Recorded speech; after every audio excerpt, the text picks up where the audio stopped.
now that you've covered some self theory in Module 2, we'll go on to looking at self-awareness. How do you view yourself?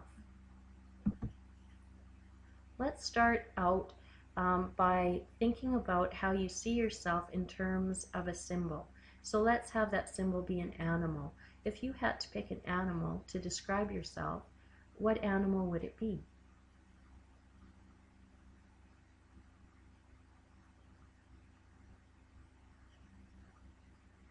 Now think about your friends and family.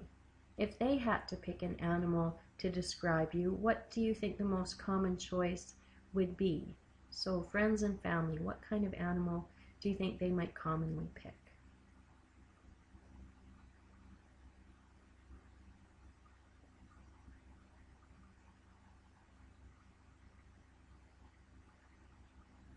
Now, how about people who you think don't know you very well?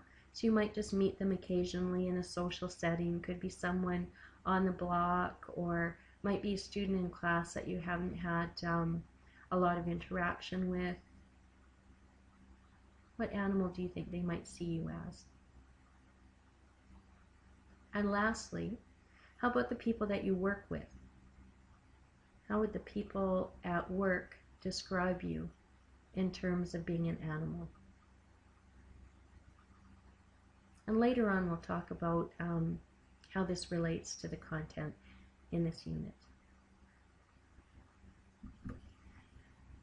Okay, so we'll start out by talking a bit about changing your self-concept. So as you work through Module 2, you might have been thinking, well, maybe I had some not good messages in my past, or maybe as I'm reflecting on self-concept, self-esteem, I'd like to make some changes. If you'd like to work on changing self-concept, there are some guidelines in your text. First of all, it says, have realistic expectations. So how much can you really change? How long is it going to take to change? A self-concept is resistant to change, as you found out in the last module. So you know you're going to have to put some effort in, and you're going to have to keep at it in order to expect a change. You also have to have a realistic perception of yourself. One of the things that has come out in self-concept theory for young children is they're saying that they're afraid that the real focus on self-esteem building may have caused us to make a mistake with kids where we've given them unrealistic perceptions of themselves. And because they have those unrealistic perceptions, they might think they're the best, the brightest, the most wonderful. It can be very hard for them to have an accurate assessment of really, realistically, what they're capable of or what they're like. So you really need to start with a realistic perception of yourself. Then you have to have the will to change. You have to really want it in order to follow through. And of course, the skill to change. You have to have some knowledge about how to go about making changes and tracking them and reinforcing them in order for it to work. Remember that changes in your self-concept might improve relationships, but they can also harm relationships. So, for example, if one of your things you want to change about yourself would be to become more assertive, that might work well for you in some relationships, as people might be thinking, oh, I'm really glad to see that you're standing up for yourself, or I like the way you're sharing more about how you think. Other people might just think, oh, I liked it better when you were quiet and let me boss you around, right? So there can be pluses and there can be negatives.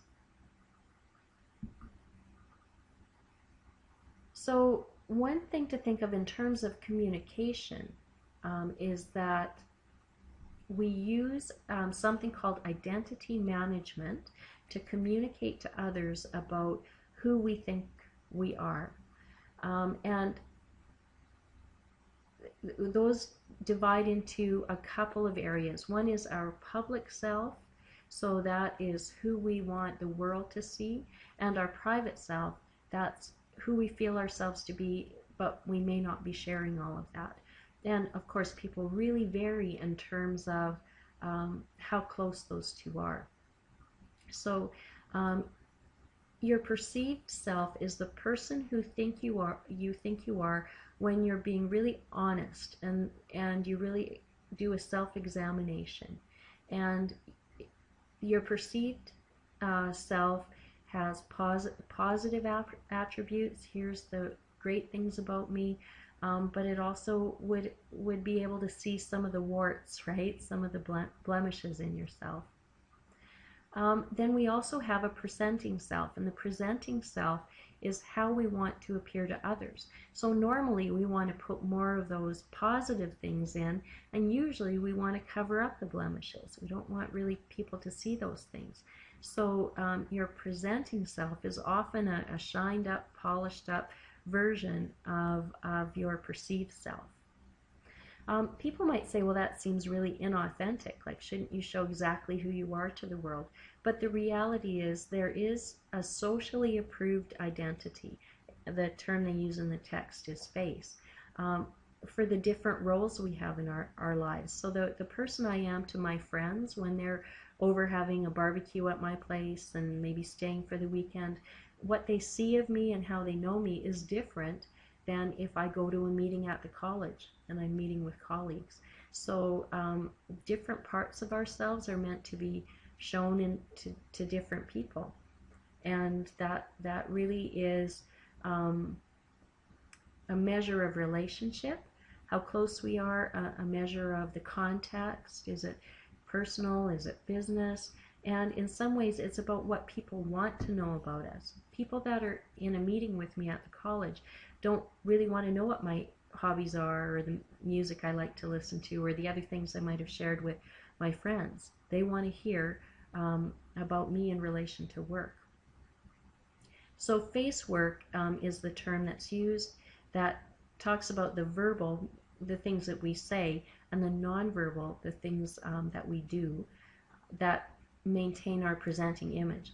So an example of that would be a nonverbal thing would be when my friends come for the weekend, they're going to find me probably in yoga pants, right, and a t-shirt. The people that I go to a meeting with will know me wearing work clothes, right?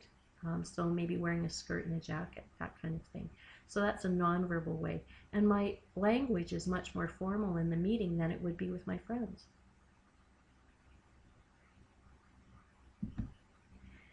So as you go through your reading, you're going to think about that face work and how you manage identity. So be aware of some key points. Those are that we strive to construct multiple identities. So we actually try to have, you know, a different persona for different occasions. So for example, if you said people that don't know you well might think of you as a certain animal. It might be something like a bunny, nice and sweet. You know, they probably think I'm a really easygoing because when I see my neighbors, I'm always pleasant and friendly. Then at work, you might say, well, the people that work with me will see me as maybe being a monkey because I really like to play with the kids and I'm really energetic and, you know, I like to have fun. So those are sometimes deliberate choices that we've made in terms of the parts of ourselves that we show to different groups. So multiple identities is not necessarily a bad thing. It can be a bad thing if they are so totally different. If your perceived self is really, really different from the self that you show others, that can be a stressor to us. Right? It feels like you're always trying to hold up a mask and you're always trying to put on a show. It shouldn't be like that, right? These should be legitimate elements of your personality, but you're just choosing which ones to highlight more. And again, your text will go into that in more detail. Also realize that identity management is collaborative. It goes both ways. If you're meeting your future in-laws for the first time, there's stuff about you they don't want to know, right? And so they're going to give you the messages that say, I don't want to know that. I only want to know certain parts of you. That's very true in a work environment as well. It kind of constrains what parts of yourself are important to share in this environment, what other parts are not that important. Identity management, I've been saying that it can be quite deliberate. We do make some choices, but other times it can be kind of unconscious. An example I'll give is I know when my husband gets a phone call from work, because his whole tone of voice is different when he's on a work-related call. He gets he talks in a deeper voice that sounds more formal, more masculine, more bossy kind of, and controlling, because he's usually, when the phone rings, it's a work problem situation. So he's putting forward the power on kind of guy that's going to take charge and settle things. If it's our grandson that calls, his voice is going to be totally different, and he's not thinking about that in the moment. That's just the way it comes out. Also be aware that people differ in their degree of identity management. Some people are very consistent. They're very similar in all contexts, and it can actually cause them sometimes problems.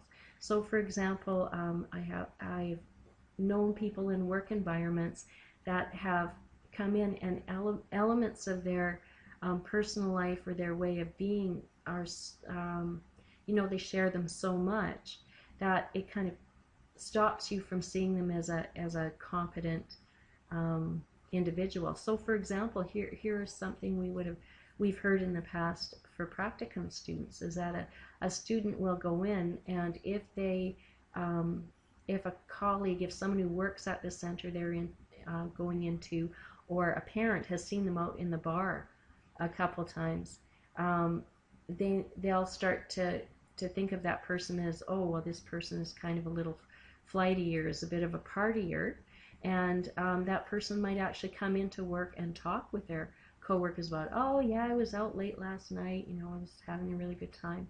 So that person isn't trying to manage that identity, right? It's out there. Whereas other people make choices about, well, maybe I won't talk about whether I went to the bar last night at work, because it's not the part of myself I want to show. So different people have different opinions and strategies about that. So why do we manage impressions? Well, first of all, realize that it's impossible to not leave an impression. So you may as well be careful about the impression you leave, because either way you're leaving one. So how do we manage them? Well, we can do it face-to-face. So if you meet people face-to-face, part of how they judge you will be on your manner, how you present yourself. It also can be your appearance, right? And so you'll know, again, if you are going into a practicum setting, there's discussion on what things are okay to wear, what sends what kind of message. Also, it can be about the settings they see you in, right? How you place yourself, where you go. So it's not just the things that you say, it can be all of those, all of the elements around us that help us to manage identity. I remember knowing someone at work who was an assistant to the dean when I started at the college, really serious woman, and her job involved keeping tabs on me in some ways, making sure I knew what to do and had my contract and set up meetings, and she was very businesslike. I always thought of her as being a very serious, very competent person. So she left the college, and a couple of years later I saw her at a community event, and I actually didn't recognize her at first. And part of the reason was she was wearing a red rubber nose, because it turned out that her hobby was clowning. She was a clown. And so I looked at her, and honestly I couldn't imagine a person I less could picture as a clown than her. But that's how carefully she was managing her identity at work. At work I'm serious in business, and in my private life I put on a red nose and I like to have fun. There's also identity management that happens in mediated communication. So mediated communication in the text is a term they use for things that are more electronic. So how do you manage your identity, for example, in Facebook, right? How do you, what kind of things do you post there? What kinds of comments do you leave? And that can be an email as well. How do you convey a sense of who you are what your personality is like if you never actually meet a person, but they're reading what you say. So as those are newer technologies, and the world of communication research is really looking at how do we send those messages. A moment ago, I kind of touched a little bit on identity management and honesty, how it can feel a little artificial, but it is quite possible, as I was saying, to show parts of yourself, still be very honest. It's still accurate about what you show, but it's not necessary always to show every part of yourself. So that's something we all have to think about, where our boundaries are, and when do we feel that we're being very authentic, and what kind of little gut feeling do you get if you actually think, yeah, maybe I'm crossing into being a little bit unauthentic. So basically, a big part of identity management is where we'll finish off the presentation. It's covered in the text quite thoroughly, and that is self-disclosure. So we disclose things about ourselves as part of identity management. They have to be purposefully given to another person to be a true self-disclosure. So usually a self-disclosure wouldn't be just a big announcement to a group about something they already know, like I'm going to go do this, or I like doing that. A self-disclosure is something that's a little bit more revealing, a little bit more personal. So when you're self-disclosing, you want to be sure that you consider honesty. If you're sharing about yourself, it should be something true. If you don't feel that you can share something truly, then probably you shouldn't be sharing it. You have to consider things about depth. So when you're self-disclosing, there's no value in just repeating surface information that anyone can tell. You're looking for something more intimate, something that tells a little bit more about who you are underneath. If it's information that's available to everybody in the world, it's not really a self-disclosure. So if I do a lot of posts on Facebook about music I like to listen to, concerts I like to go, if I meet someone and I'm trying to get closer to them or have them know me better as a person, it's not going to help me to say, well, I like listening to music, because they're going to think, well, yeah, obviously, right? I'm going to want to share something that is a little less obvious to help them to feel like they're getting to know me better than just what the world sees easily. Also, you want to consider the context of sharing. Why are you sharing it? Where are you when you share it? Is this the right place and time for doing some sharing? Lots of times you'll talk to people who work in family day home, and they'll say, wow, parents will reveal the most personal things about themselves right in the entryway of my home with children around, right? Inappropriate context for self-disclosure. So self-disclosure has self as a subject. Obviously, you're talking about yourself. It's intentional. You mean to reveal it. It's directed at another person. You're giving that information to another person to help them know more about you. You want it to be honest. It needs to be revealing, something they didn't know. It would contain information generally unavailable from other sources. So something not too obvious. And much of its intimate nature is gained from the context and culture in which it's expressed. So it's, for an example I'll give you of that is, if you are trying to get to know someone better in a setting, there are usually some rules about when would you disclose, and when are you trying to make a transition, for example, from maybe a co-worker to a friend. So the context of work in our culture, in North American culture, is usually that when you're in a work environment, you say very superficial things about your family life or your personal life. If you start adding emotion to it and saying, I was really upset at my husband or at my son or whatever, that is a signifier that you're moving into a more intimate relationship, right? Because you might have said, this isn't, you know, I have a son, I have a husband, they're this old, this is what they do. That's kind of superficial. But in our culture, when you start talking about your feelings, you're starting to move into an area that's more related to disclosing more about the self. So in your text, you're going to find a couple of diagrams. One of them is the circular diagram that you'll see on this slide, and it's a model of self-disclosure that looks at that idea of the breadth as being the types of subjects you're discussing. So what all kinds of things do you discuss? But it also looks at depth, which is how deep are you going. So you start out with things that are quite unrevealing, and you get to more personal kinds of things. So in terms of breadth, it's saying that you, when you start sharing things like feelings about relationship, problems, opinions about mutual friends, feelings about physical appearance,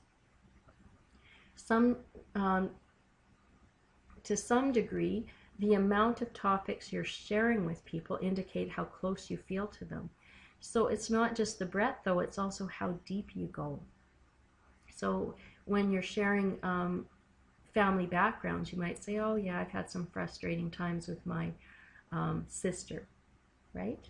So that's not very deep into that topic. But if you start talking about, well, when we were kids, this is, you know, we didn't get along, and maybe we had sibling rivalry, and I think my mom favored her, whatever it is, that's getting deeper and deeper. So the inclusion of that topic, as well as how deep you go, sends messages about how much you're disclosing about yourself. There's another model that's presented in the text, and it's called the Johari window, and we won't go over it in detail, it's in your text, but just realize that it's not just how much we share about ourselves, how much we know and how much we share. Sometimes we don't even know things about ourselves. Other people may know it before we do. So habits that they see, or tendencies or behaviors, or if we're getting stuck in a rut, sometimes people see it before we do. If we're being manipulated by other people, right? If we're in a bad relationship, sometimes people don't see those things before we do. So anyway, as you're reading the Johari window, really think about how open am I with other people? How different am I in different contexts in terms of what I'll share? So why do we disclose about ourselves? Well, there are some really good reasons. One is catharsis. So catharsis is a word that talks about kind of a venting, or a getting rid of baggage or emotion. So if you have been holding something in and bottling something, a frustration or something, and you share it with another person, it can feel really good to let it go. Sometimes self-clarification. You want to be clearer about what you're thinking or what you're doing. It can be self-validation, where you want to say, not only do I want to be clear about it, I want you to see why and agree with me. Hopefully you're going to agree with me, or it'll validate the decision I made. Another benefit of self-disclosure is reciprocity. And that means that if you want to get to know someone better, then you need to share with them. If it's just them sharing and them letting you know more about themselves and you don't give back, then that person is going to start to feel like, oh, I think they're not interested in me, and your relationship isn't going to deepen. This is a common complaint, often a male-female kind of thing, where women will feel like, well, I'm self-disclosing, but he's never saying anything back that's personal in any way, right? So that can be kind of a gender-based thing. Really, reciprocity is important. I share a little, you share a little. I share a little more, you share a little more. It also isn't good if the other person shares way lots when you're not ready for it, right? So you want it to be reciprocal. You know, try to share the way the other person shares. benefits of self-disclosure. We talked about having others form impressions of us. So identity management is part of it. We want people to know about us. Maintenance and enhancement of relationships. So sometimes it helps for people to, if they're frustrated with you, for example, at work about a certain thing, you seem distracted, or maybe your energy isn't there in doing certain jobs. If you share with them that, yeah, I'm having some challenges at home, or my mom's having a health challenge or whatever, sometimes that disclosure will actually help to support your relationship. Moral obligations. So sometimes you really need to share things about yourself. So hopefully if you're starting a new relationship and you're going on a date that a friend has set up, hopefully the person would feel that they should self-disclose that they have 2 ex-wives and 4 children, right? So sometimes it's important to share those things. Social influence, right? So that can be, what do I share about myself in order to gain status? So in a work environment, you might play up the fact that you went to a conference, or that you really like to read, or you share the things that have to do with that thoughtful side of you. And then sometimes self-disclosure is a form of self-defense, right? So you're trying to let people know why you do the things you do, or in a way as a protection, right? And I think that you'll sometimes see this in terms of people who are worried that they're not going to perform well. So they're not doing so well at work, or maybe they're not doing well in coursework. Sometimes they share about their challenges because in a way they're trying to say, be easy on me, right? I need you to be easy on me because, I've got challenges. It's a form of self-defense. Lots of stuff in the text to think about in Module 3. And then we'll finish off with some risks of self-disclosure. So we talked about all the reasons we might do it, but you always need to be aware that you can share about yourself and be rejected. Sometimes you don't leave the impression that you wanted to leave.